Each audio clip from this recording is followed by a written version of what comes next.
as funny as it sounds, that's really all I care about, is being able to have that ability to be a blessing to someone else, to be an inspiration. That was Odell Beckham Jr. yesterday. He appears to be in a better place after his rough game last weekend against the Vikings, where he received an unsportsmanlike penalty. Coach in the house, Herm Edwards, how we doing? Good to be here. Yeah. You ready to talk? I don't know if you've talked to any Odell Beckham yet this week, have you? First time you get a shot at it? Are you familiar with Odell Beckham Jr.? Do you know what's been going on? Because we have the latest details, so we wanted to get your thoughts. Yes. Yeah, this shouldn't have never taken place. Yeah. Should have been solved last year, but obviously it's where it's at. Hopefully it's drawn a conclusion, and this young man will go perform, and he can be emotional, and that's great. We want to see his enthusiasm. We want to see all that. Just don't become combative. No question. That's what he's got to figure out. Don't become combative. Stay emotional. Don't make it combative. Speaking of that, Coach, Sunday Night Football, he gets the Green Bay Packers. Who do you think wins that one? I like Green Bay in Green Bay. I like Aaron Rodgers. I like the fact that Nelson and Rodgers hooked up last week. As we know, this Giant defense does a nice job of preventing you from running the football. Harrison and those guys, Olivier Vernon. But don't get to the quarterback a whole lot. Only 4 sacks. And they don't take the ball away. That's not a good thing against an Aaron Rodgers football team. And they give up high percentages on 3rd down. That's not good when you face Aaron Rodgers. So I think Green Bay up there is very difficult to beat them. Aaron Rodgers is the type of quarterback that he can make the unannounced play. That puts a lot of pressure on the back end of your secondary. Their secondary is average at best. I'm talking about the Giants. And so I think they win this game. I like the Giants, actually, here in an upset on the road. And I like, it's not just I'm a Giants fan. I picked Minnesota to beat them, obviously, at Minnesota last week. I think the Giants are in a more desperate situation now, 2-2. I think that they are highly motivated, and Odell is highly motivated. Eli doesn't have a problem playing at Lambeau. I mean, he beat Brett Favre in the NFC Championship game. He beat Aaron Rodgers at Lambeau last time they made the Super Bowl run. So he can play at Lambeau. Aaron Rodgers, to me, is the best player in football, period. It doesn't always look that way if he's going up against a Mike Zimmer defense or if his line isn't right, but I think he's still the best player in football. But the Giants right now, also in terms of the secondary, Coach, real quick, the safeties aren't any good, but I like their corners a lot, and they're getting Eli Apple back, it looks like, the Giants. And Sam Shields on the other side, it looks like might not be playing. Good luck, Eli Apple. Good luck. Right, okay, but he's the 3rd corner in a pretty good tandem. Meantime, Sam Shields isn't playing, if he's not playing, and right now he hasn't been practicing, I believe. Odell is due.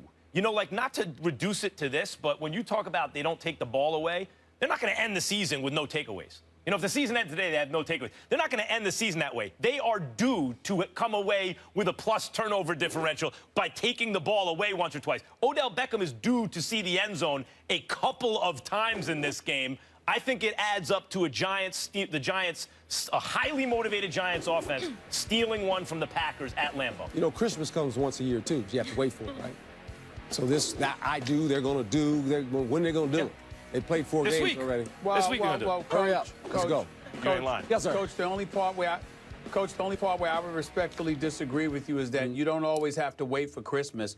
Be a Dallas Cowboy hater, and Christmas comes early on quite a few occasions because they see to it that it has for me anyway. But getting back to Max, I think you're a bit emotional. No surprise there in rooting for the Giants and thinking that the Giants are going to win this game.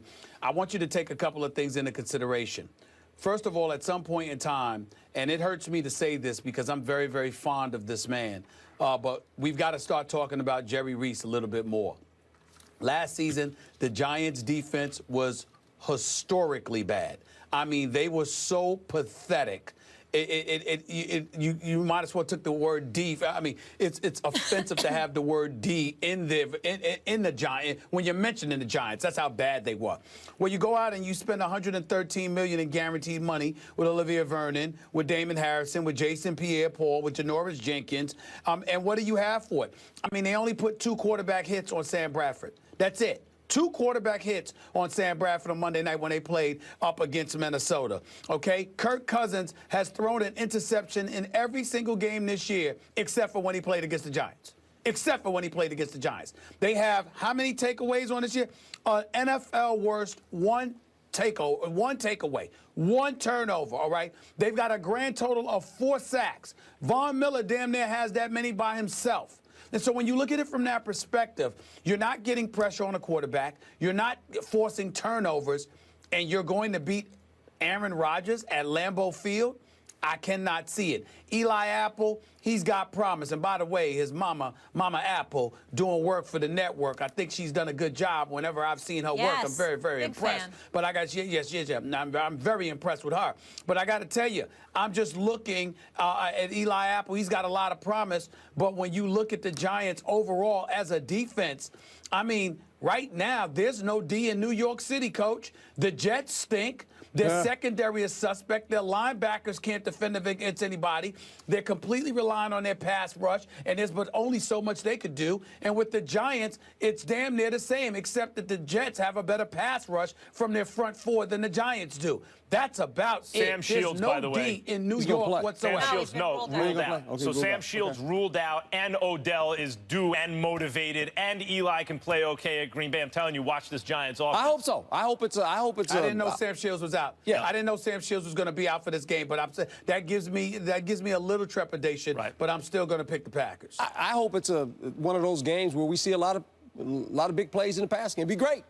It's great for television, great for football. Incidentally, Jerry Reese as a GM, who, you know, took over a pretty good situation and then won the Super Bowl, and I was very high on. I was doing a show in New York radio, so were you, Stephen A. at the time. Back-to-back, we had radio shows, and there was a lot of praise of, you know, the great Jerry Reese. But his recent drafts have not been good. Obviously, Odell Beckham Jr. notwithstanding. And I don't know if he was traumatized by a linebacker early in life or something. Like, he got ran over by a linebacker. I mean, he seems to have an aversion to linebackers. You know, that linebacking core for the Giants is really not good. And it's like they don't use draft picks on linebackers, and they don't sign them in free agency for big money. The front 4 is actually pretty good. I like the Giants' front 4, and I like their corners. But their linebackers and their safeties also, but especially the linebackers, it ain't good, Coach. Well, we just talked about it. They're 45% completion percentage on 3rd down. They got 4 interceptions, or excuse me, no interceptions. They got 4 sacks. That's hard to play that way in this league. I mean, you have to be able to hit the quarterback. We saw that when the Giants played Minnesota. Now, they didn't get to him, but Eli understood, we're not taking sacks. I'm going to throw the ball away before I take a sack.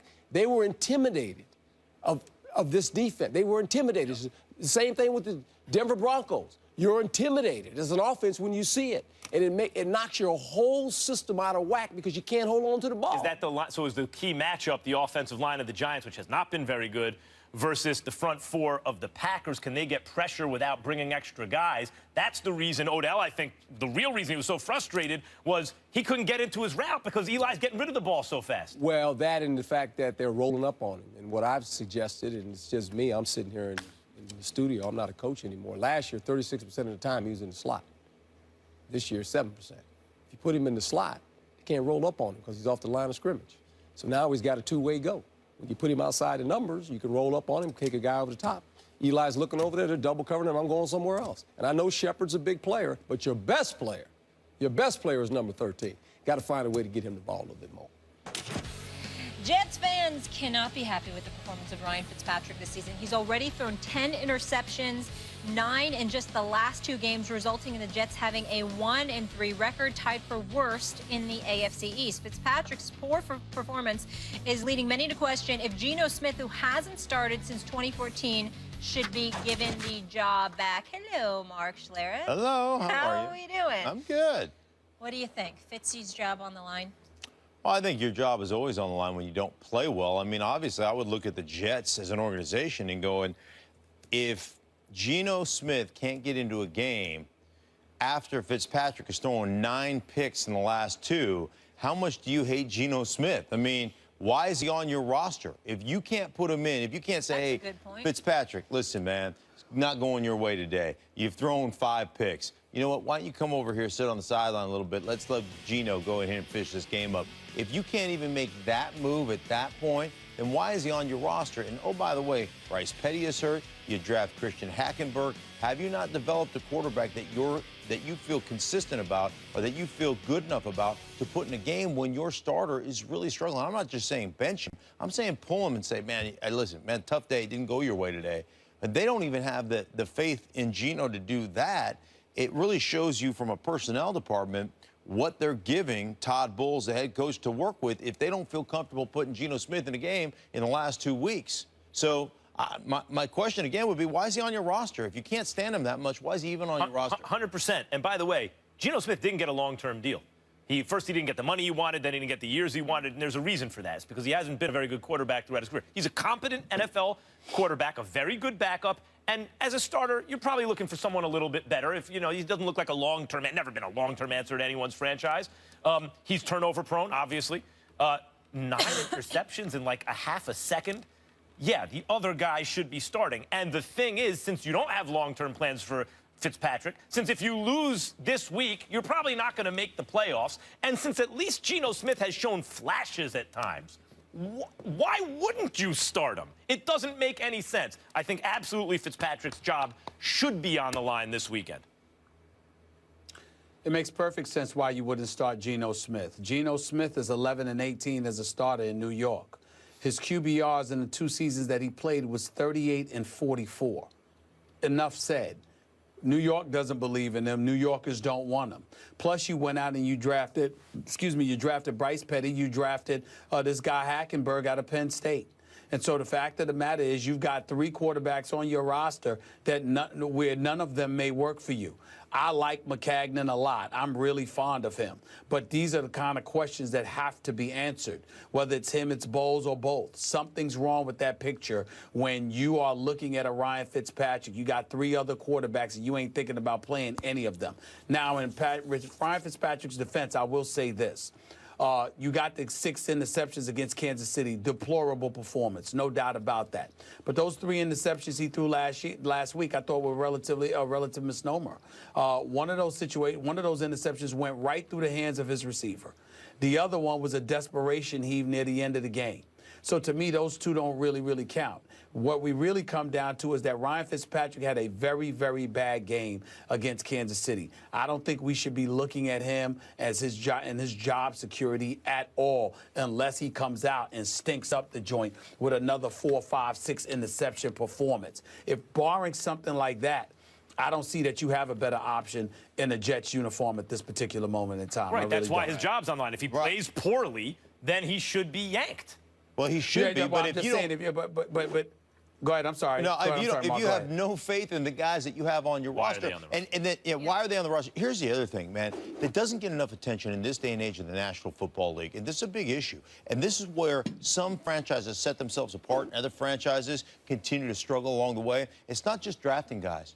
The most important part is developing guys. And it's really hard to do nowadays because you don't get to practice anymore. You don't get the time. You don't get that. So you better have guys on your staff that know how to develop a player and get that player up to speed quickly without that practice time. And, the franchises that are doing it right now, the Denver Broncos have done a great job. New England is always exceptional at this. They draft, but more importantly, they develop. You can't develop a quarterback that you feel comfortable with in 2 weeks when your quarterback has thrown 9 interceptions. You got issues. And by the way, how do you develop a guy if he never gets out on the field? If he's on why is he on your roster? That's the first part, right? Right. And secondly, he doesn't get any more experience. He's never on the field. Let's not pretend Geno Smith didn't also have some pretty good games in the NFL. He has. Right. And Ryan Fitzpatrick, Stephen A., has been good throughout his entire career for a grand total of 2 seasons. Not great, good for 2 years out of his whole career. I would ask both of you this, and maybe what are the good games you're talking about with Geno Smith? You want me to tell you the dates off the top of my head? Geno Smith, the last time he actually started for the Jets, threw like 3 touchdowns. Off the top of my head, I've seen him had good moments. It's rare in the day that I saw us on a Monday morning talking about, hey, Geno really looked good. He's had good moments, but a good game? Yes. Schlereth, you know better than me. You recall him having a good game? Well, listen, I'm sure that he's probably had a decent game. I would never put him in the upper echelon of anything. Here's the one thing that would bother me, and it's bothered me, and you two would know better than I, because you probably heard more than I. But when your quarterback, who at the time was your starting quarterback, gets jacked in the jaw in the locker room in training camp, and I didn't hear one dude on that roster say, like, hey, man, that's a problem. Like, well, I didn't hear one guy come to his defense That says to me, you got a guy in your locker room that people don't respect. And those guys you can't give an opportunity to start if nobody respects the guy. And I don't know, maybe they did come to his defense, but I didn't hear one guy basically complain about that. One thing he is in the upper echelon of, Mark, is Jets quarterbacks. He's in the upper echelon of Jets quarterbacks. Geno Smith. That pretty much says it all right there. All right, Jets I don't think so. at Heinz Field this weekend. Hey, at least they're in New York. Mark, you're sticking around.